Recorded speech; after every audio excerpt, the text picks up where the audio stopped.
Mercedes-Benz is close to losing access to the United States, its second largest market outside China. That is not happening because of a scandal, a lawsuit, or a recalled model. It is happening because of who owns the company. Its two largest shareholders are not European pension funds or American index trackers. One is a Chinese state-owned automaker, the other is a Chinese billionaire.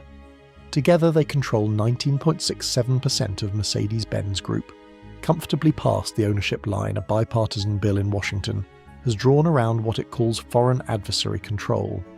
The shareholder register is only the surface of it. The computer that steers, brakes and parks Mercedes' newest flagship sedan was not built by German engineers working alone. It runs on driving software co-developed in Beijing, and Germany's own chancellor rode in it and called the experience amazing. This is the story of how the most self-consciously German company on earth quietly became dependent on China for its money, its technology, and increasingly its survival, to the point where separating the two may no longer be possible. For most of its history, Mercedes-Benz sold an idea before it sold a car. The company traces its lineage back to Carl Benz's 1886 patent motor wagon, widely credited as the first true automobile. For more than a century afterwards, the three-pointed star became shorthand for German precision and old-world status. The company's own slogan, "The best or nothing," was never just marketing. It was company policy, repeated in annual reports and engineering reviews alike. China was not part of that story for a long time. Mercedes did not build its first China factory until 2005, when it formed Beijing-Benz Automotive, a 50-50 joint venture with the state-owned Beijing Automotive Group, known as BAIC. The plant started small, assembling C-Class and E-Class sedans for a market that barely registered on Mercedes' global sales sheet at the time. Then China's wealthy started buying, and everything changed. Long wheelbase versions of the S-Class and E-Class, cars stretched several inches specifically for chauffeured Chinese buyers, began outselling the standard European versions by wide margins. Beijing-Benz grew into Mercedes' largest production base outside Germany, and at its peak, the plant accounted for roughly 30% of the group's entire global output. The relationship kept deepening on its own momentum. In 2017, with Chinese President Xi Jinping and German Chancellor Angela Merkel personally overseeing the signing, BAIC and Daimler agreed to jointly invest roughly 5 billion yuan to build a dedicated battery and electric vehicle production base inside Beijing-Benz. The plant had been assembling engines since 2013, and by 2024 it had rolled out its 5 millionth vehicle, built specifically for Chinese customers. By 2023, Mercedes sold close to 765,000 vehicles in China in a single year, its largest market anywhere, and executives openly credited Chinese profit margins with helping fund electric vehicle research everywhere else.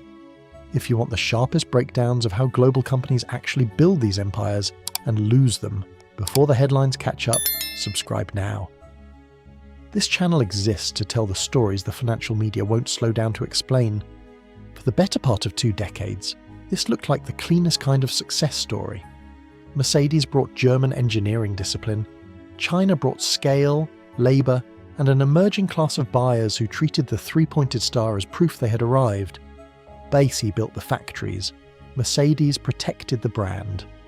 Foreign automakers were legally required to partner with a Chinese company to manufacture locally, and for years Mercedes treated that requirement as bureaucratic paperwork rather than a real transfer of power. Executives in Stuttgart spoke about China in the language of destiny. Group chairman Ola Källenius repeatedly described China as indispensable to Mercedes' electric future, and the sales figures backed him up. China alone often accounted for close to a third of the company's global deliveries. Nobody in Germany was in a hurry to ask harder questions about where the money and the influence riding alongside it was actually flowing. Here is what makes that comfort look, in hindsight, badly misplaced. Back in 2010, while Mercedes still treated China purely as a manufacturing base and a customer pool, it agreed to something far bigger than a factory deal. It handed a small, unglamorous Chinese battery maker something more valuable than capital: direct access to how a premium automaker actually engineers and builds a car. Keep that in mind, because it becomes the most expensive lesson in this entire story. Because while Mercedes was busy counting record China sales, a separate and far quieter set of transactions was unfolding, one that had nothing to do with selling cars and everything to do with buying the company that made them. The first shock landed in February 2018. Li Shufu, the billionaire chairman of Chinese automaker Geely, revealed he had quietly assembled a 9.69% stake in Daimler, Mercedes' parent company at the time, through an investment vehicle called Tenacious 3 Prospect Investment.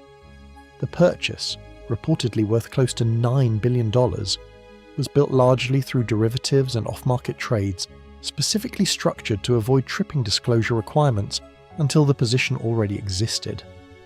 Overnight, Li became Daimler's second largest individual shareholder, and neither Stuttgart nor Berlin saw it coming. The German government's response was strikingly calm. A government spokesperson said at the time that since it was a minority stake, there was no need to act. Berlin treated a Chinese billionaire quietly buying a tenth of its flagship car maker as a company matter, not a strategic one. Li himself flew to Stuttgart within days to meet Daimler's board, framing the purchase as a long-term industrial bet rather than anything adversarial, and for a while, most people took him at his word. That judgment has not aged well. BAIC, already Mercedes' joint venture partner through Beijing-Benz, was separately building its own direct stake in the parent company, eventually reaching 9.98% and becoming Mercedes' single largest individual shareholder. Add Li Shufu's position on top, and the two Chinese stakeholders now control 19.67% of Mercedes-Benz Group combined, more than either held alone and more than most people inside the company are comfortable discussing publicly. Neither stake arrived as a hostile takeover. There was no boardroom coup, no forced merger, no dramatic vote. That was precisely what made the accumulation dangerous. It happened quietly, one filing at a time, and by the time anyone inside Mercedes treated it as a strategic problem rather than a shareholder curiosity, the position was already too large to unwind without real political and financial cost. But that's where things get interesting, because the ownership stake was only half of the story Mercedes wasn't telling itself. In 2010, a year before Li Shufu made his move, Daimler had already quietly handed China something it would come to regret far more than a shareholding. It formed a 50-50 joint venture with BYD, then a mid-sized Chinese battery and car company that almost nobody outside the industry had heard of, to build a new premium electric brand called Denza. The plan looked reasonable on paper. BYD would bring battery expertise and access to the Chinese market. Daimler would bring premium engineering credibility and design discipline. A concept car debuted at the Shanghai Auto Show in 2012, and the first production Denza rolled off the line in 2014, built loosely on a Mercedes B-Class platform paired with BYD's own electric powertrain. By 2021, German business newspaper Handelsblatt was reporting that relations between the two partners had soured badly, with Daimler privately unhappy that sales had fallen so far short of expectations. It never worked the way either side hoped. Denza sold barely 23,000 cars in total between 2011 and the end of 2021. In December 2021, Daimler cut its stake from 50% down to just 10%, effectively walking away from any real involvement in the brand's direction. By July 2024, Mercedes-Benz Group sold its final 10% stake entirely. The company confirmed it no longer held any shares in Denza, and that current Denza models carry no Mercedes-Benz technology at all. Mercedes treated the exit as closing the book on a failed side project, but BYD did not walk away with nothing.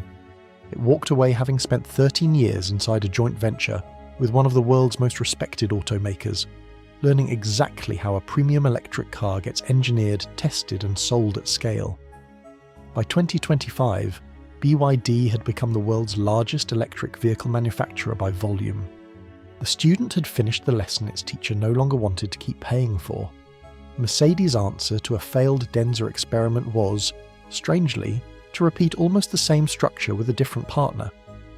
In 2019, Mercedes agreed to fold its own smart brand, struggling and unprofitable after 2 decades under the three-pointed star, into a new 50-50 joint venture with Geely.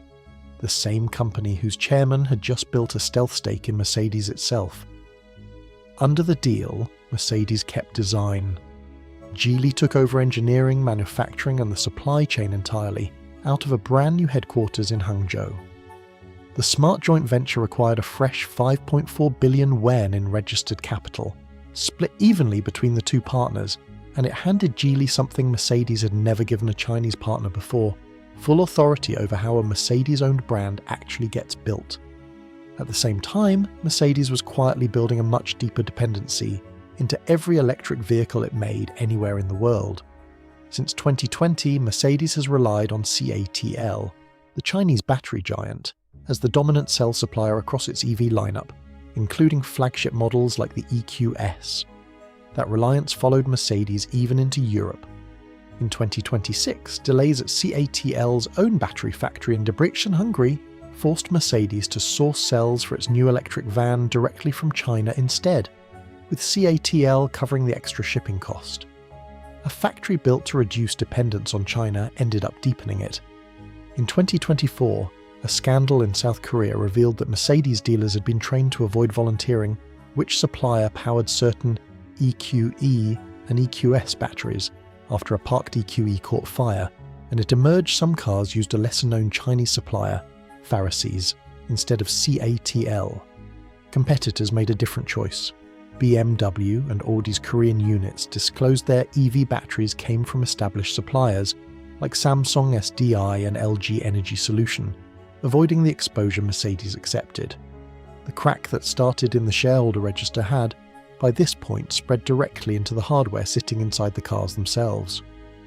By 2026, Mercedes had quietly begun shifting future battery orders to Samsung SDI, a tacit admission that a single Chinese supplier for its most sensitive EV component was a risk it could no longer justify. The correction had started. It was years too late to undo what was already built. The clearest image of how far this dependency had travelled arrived in February 2026, not in a boardroom, but on a test route in Beijing. German Chancellor Friedrich Merz took a ride in Mercedes' new S-Class, experiencing an urban and highway driver assistance system co-developed with Momenta, a Chinese autonomous driving company. "This is amazing," Merz told reporters afterwards, praising the cooperation between German carmakers and Chinese technology. It was, by any honest reading, a remarkable scene. The head of the German government sitting in the passenger seat of Germany's most iconic luxury sedan, publicly celebrating the fact that its brain had been built in China. The relationship went back further than most people realised. Daimler had quietly invested in Momenta as early as 2017, less than a year after the Chinese startup was founded, long before its software ever reached a production car. By 2026, Mercedes and Momenta were planning to roll the same architecture across 9 separate models within the year, and building a Level 4 autonomous robotaxi service on the same S-Class platform. Mercedes was not alone in leaning on Momenta. BMW and Audi had each struck their own deals with the same Chinese firm, effectively lining up 3 rival German brands at the same technology counter to compete for the same Chinese customers. But it was Mercedes, the brand built entirely on the promise of engineering everything itself, whose own chancellor ended up publicly endorsing the arrangement across Chinese state media. The dependency was supposed to be Mercedes' insurance policy in a market it was losing. It did not work out that way. The CLAL, a long-wheelbase electric sedan engineered specifically for Chinese buyers and unveiled in November 2025, managed just 627 total registrations across the first half of 2026. Monthly sales collapsed from a brief spike of 358 units in March to 0 recorded registrations in June. That wasn't the only problem. The broader collapse accelerated around it. Mercedes' China passenger car sales fell 27% in the first quarter of 2026 and 30% in the second, part of a slide that has taken the brand from a 31% China market share down to 21% in barely 2 years. Mercedes sold roughly 765,000 cars in China at its 2023 peak. By 2025, that number had fallen to around 575,000, and the pace of decline was still accelerating. For the first time in over a decade, industry watchers now expect the United States to overtake China as Mercedes' single largest market by the end of the year. The technology partnership meant to save Mercedes in China had arrived just in time to watch China stop buying. Then came Washington. In 2026, the House Energy and Commerce Committee introduced the Motor Vehicle Modernization Act. The bill's core idea is simple. Any automaker with equity held by a foreign adversary, government cannot manufacture, import or sell vehicles in the United States. The threshold is 15%. Mercedes-Benz sits at 19.67%. BAIC holds 9.98%, and it is state-owned. Li Shufu holds another 9.69%. Add the two together, and Mercedes clears the line by nearly 5 full points. Senator Ted Cruz said the quiet part out loud during committee testimony. "We would never consider banning Mercedes," he said, before admitting the bill's language would need changing first if that outcome was to be avoided. A companion measure, the Connected Vehicle Security Act, has already passed the Senate Commerce Committee. It gives automakers until 2030 to comply, with waivers possible. The direction of travel is unmistakable regardless. Not everyone thinks Mercedes belongs in the same category as a Chinese state-controlled automaker. According to policy researcher Stephen Izell, sweeping Mercedes into the bill would likely be an unintended consequence, one that risks American jobs and profits over a passive shareholding rather than genuine control. That distinction may matter in Washington's final vote. It has not mattered at all to Mercedes' balance sheet in China. Mercedes has built more than 5 million vehicles at its Tuscaloosa, Alabama plant since 1997.